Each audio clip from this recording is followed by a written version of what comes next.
Hello everybody, today we are looking at an interesting game of Swiftwater. Normally I would cut out this boring setup time, but I wanted to include that rollout that I messed up to show it to people because the jump is really fun when you actually hit it. Getting to blue spawn very quickly during setup isn't really necessary, but I find players are more aware of sticky traps when the round is getting closer to starting, so placing your traps down as early as possible is ideal. Positioning on this point is rather difficult as a Demoman, mostly because of how oppressive Sniper is. Oftentimes on payload, I like to start in a very aggressive spot to spam blue spawn, and back up when blue starts to break out, which happens pretty quick this game. Since I took a lot of damage, I want to grab this large health, and then get into a decent position after I'm healthy. Like I said, Sniper makes this point hard because all the spots that seem good are actually bad because you're in a sightline. I normally position on the left roof near the tunnel, but because these snipers have me pinned down, I hide behind this chicken wire wall, which is an okay spot too. In this situation, I would like to be taking a fight with the forward-most blue players, since sitting around and waiting for blue team to come to you is usually a pretty bad strategy, especially since you can get pinched from two angles standing in this spot. The problem is, in order to commit to a fight, I need to peek the sniper sitting at blue spawn, which I don't want to do for obvious reasons. Instead, I opt to risk getting airshot and jump over to the other side of the point, which is better in my opinion. The instant I notice this heavy and medic combo, I walk over to the tunnel. This is the least risky way to deal with the combo. I need a corner to protect me from getting shredded, and using this corner is best because it is furthest away from blue team, meaning I have time to play the fight slowly and the least chance of other blue players interfering. Luckily for me, my team helps me out, and we are able to clean up the combo, as well as get the kill on that scout, and I find a health pack to reset. For some reason I rotate back over to the right side, which I think is subpar. Again, it's not the worst spot, but it's kind of an awkward area to take fights from because of Sniper. Then again, this whole point is like that, so it is what it is. Sometimes the best play is just to realize that the other team's snipers can't hit anything and just ignore them.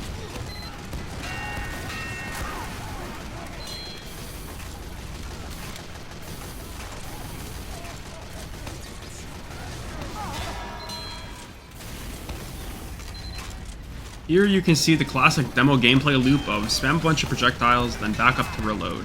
As you reload, remember to keep an eye out for spies and flankers, since killing them early means you can tunnel vision on the players in front. As a demo, it's technically not your job to deal with flankers and spies unless they are actively fighting you, but in casual TF2, if you want something done at all, you usually have to do it yourself.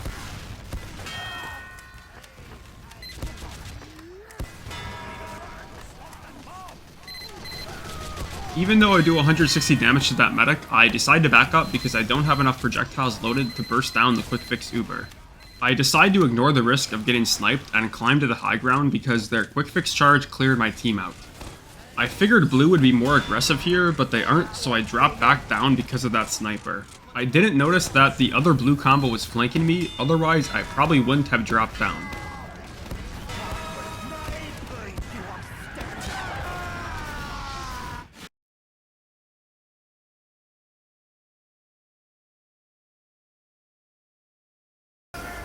After taking the teleporter, it's pretty clear to me that blue team has enough map control to capture the point, so I just lob pipes at the cart to do my best to slow them down without dying. If this were a more serious match, I would immediately back up to avoid dying and to lock down apartments, but it's a pub, so I can take unnecessary risks in the name of fun. Swiftwater second is a much easier point to hold than first for a number of reasons. In this situation, I am trying to decide if I want to hold inside the tunnel or play up top in apartments. Both are viable in a casual game, it really depends on your team and the other team. If the other team is really bad, there is no point to holding in apartments because nobody will ever go there. If the other team is smart and your team is mostly holding in tunnel, you will want to trap off apartments like you will see me doing later. The key to winning Swiftwater second as blue is via split pressure. By pressuring tunnel, apartments, and side tunnel at the same time, the defense cannot defend the point without losing important players, so blue team will win eventually assuming proper play. The reason holding tunnel as red is still viable is because the cart needs to go through the tunnel, so as long as red team controls that space, blue can never push. Blue can crack a tunnel hold in the same way they can crack a more passive hold, by sending players behind through apartments and by pressuring the back of tunnel at the same time as the front. By effectively locking down apartments, you are making blue team's split pressure significantly more difficult. Because I decided to play in tunnel before, blue team was able to take control of apartments. If they had the cart closer to the capture point, we would almost certainly lose second, but they don't have any pressure coming from tunnel yet because the cart is so far back. My team is able to retake apartments before there is any tunnel pressure and continue holding.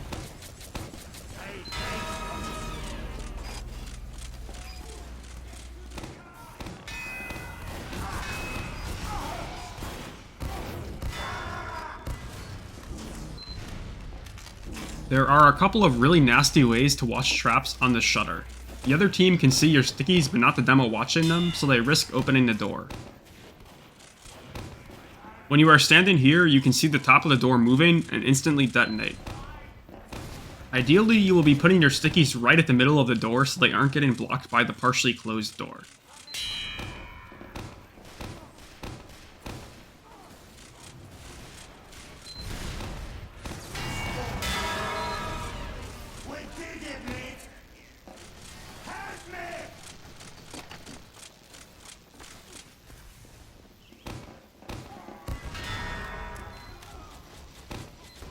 You can also watch this trap by standing on the platform above me and to the left, and watching a sliver of the shutter.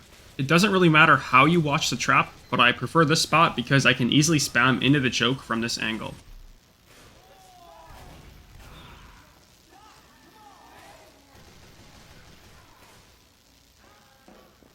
My team appears to be losing the fight in tunnel, so I abandon my post to help with the cart.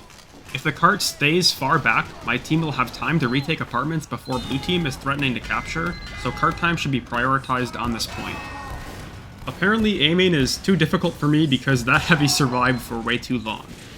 Anyways, blue team took apartments the second I left, but again they have no cart time to retake.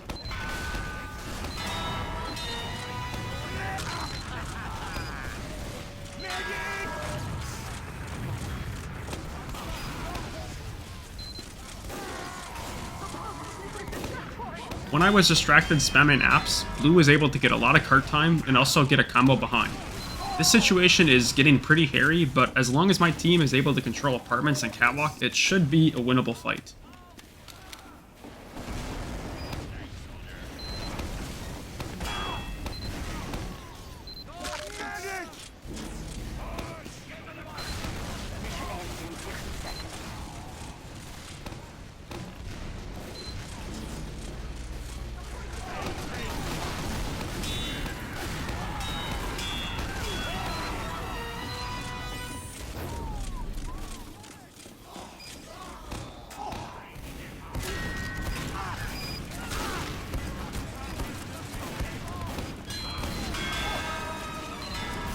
With the cart this close and only 30 seconds left, you can bet your bottom dollar that there is a pub push to end all pub pushes coming. When you know exactly what the other team is going to do and when, sticky traps are the way to go.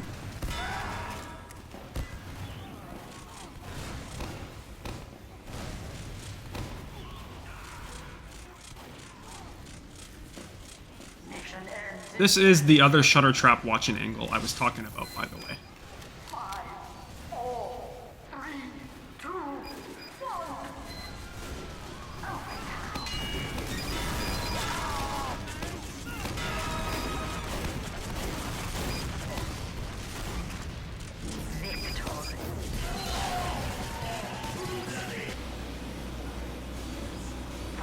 As usual on offense, I get aggressive and look for any trades because my spawn timer is much faster. If I can destroy a teleporter, even better because I am increasing my team's spawn advantage. This strategy won't work for every situation on offense, it depends on the point. This is generally true for most payload first points.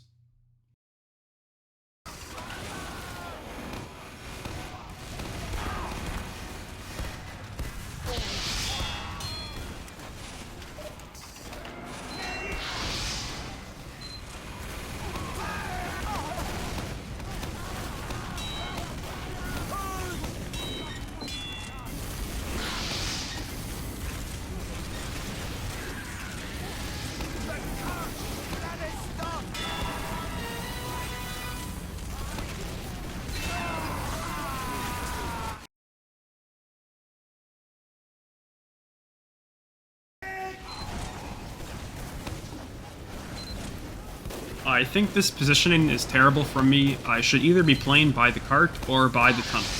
I think hugging the wall by the tunnel would be the best here because of how red team is playing.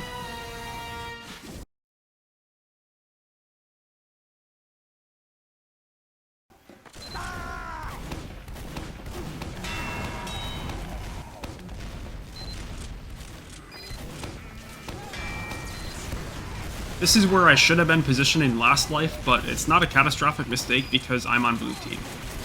I dropped down into river here to get closer to that overextended heavy, but it's actually a pretty decent spot to play in this situation as well. Red team is mostly hiding in tunnel, and I'm able to spam tunnel from river pretty well because of the arc of my projectile.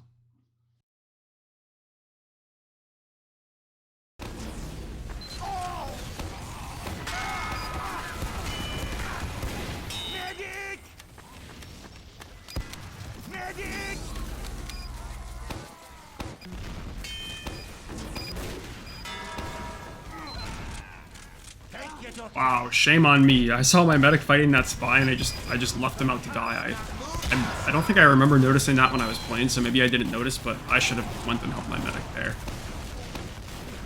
My team seems to be struggling a little bit with this point, and I think it's mostly because nobody's pushing the cart. This whole time we've had enough space to be pushing because red is so passive.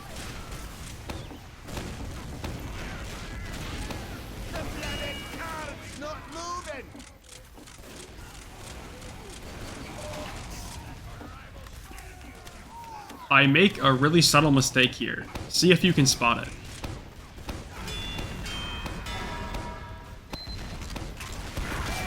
The fatal mistake I made was wide swinging that corner. If that heavy were better, I would have died. It is much better to shoulder peek the corner to avoid that situation entirely, since I gain nothing by wide swinging there.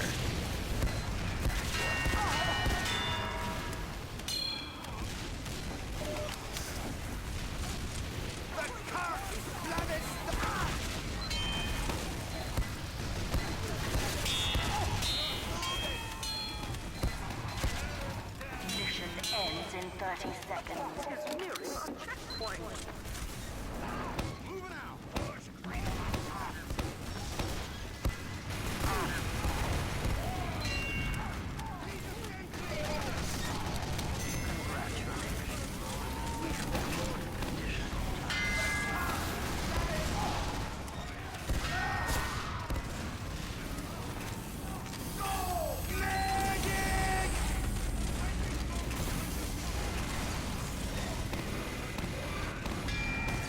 Red team overcommitted the first really hard there, and my team has a ton of momentum, so instead of going apartments, I opt to push side tunnel.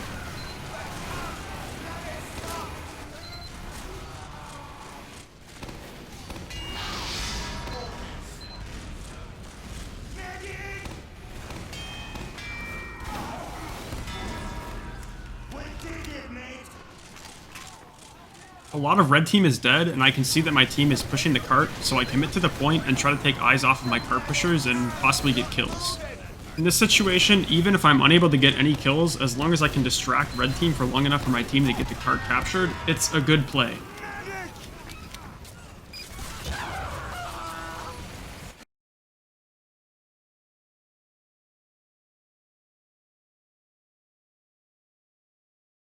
Again, my team has a ton of momentum, so I'm looking to commit into the point as soon as possible. I can afford to play more risky and skip getting a buff before pushing because the split pressure I am putting on red team is worth the risk. This happens quite a lot on payload if red team is super committal and wipes when defending a point.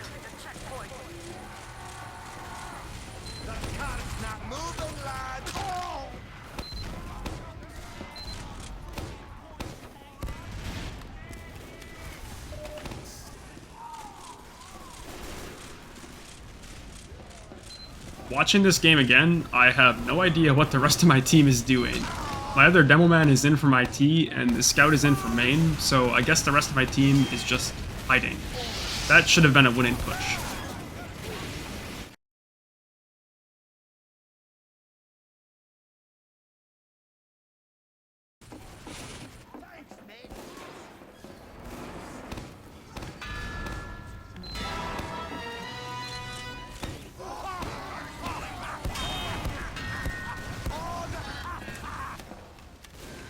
On third, you can oftentimes capture just because of cart time alone. This scout and I realize this and try to capture, but we are unfortunately unsuccessful. I would say this play is still worth it since we stop the cart from rolling back, and we create the potential for one of our spies to decloak and capture the point right under red team's collective nose.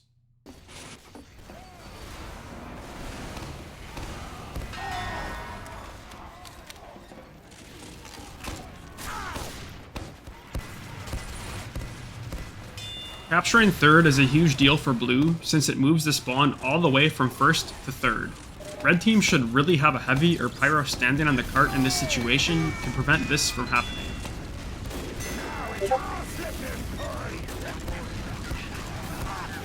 Now that we've captured the point, the new objective is to clear out the remaining red players on the third point and then take space on fourth, which should be pretty simple because our spawn is right here, and I can just resupply if I'm losing the fight.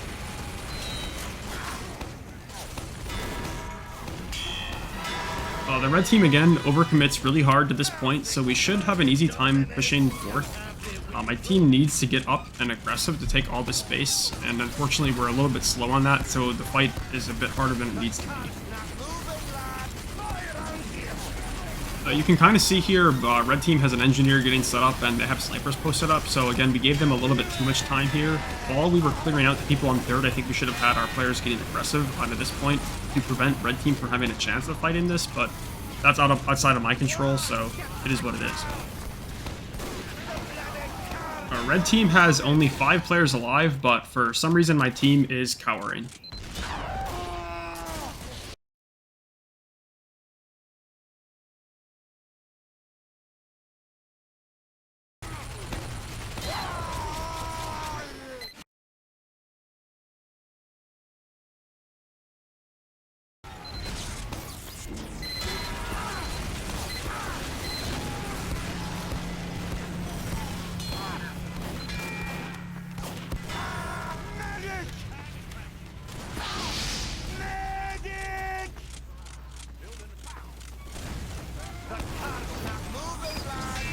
This point becomes much harder to push when snipers can get posted up on catwalk in one way.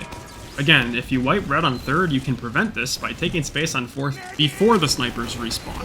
Unfortunately that didn't happen, so now I just have to take the risk and peek the snipers wide and try to kill the rest of red team and hope that they either miss or somebody on my team pressures the snipers as I'm fighting.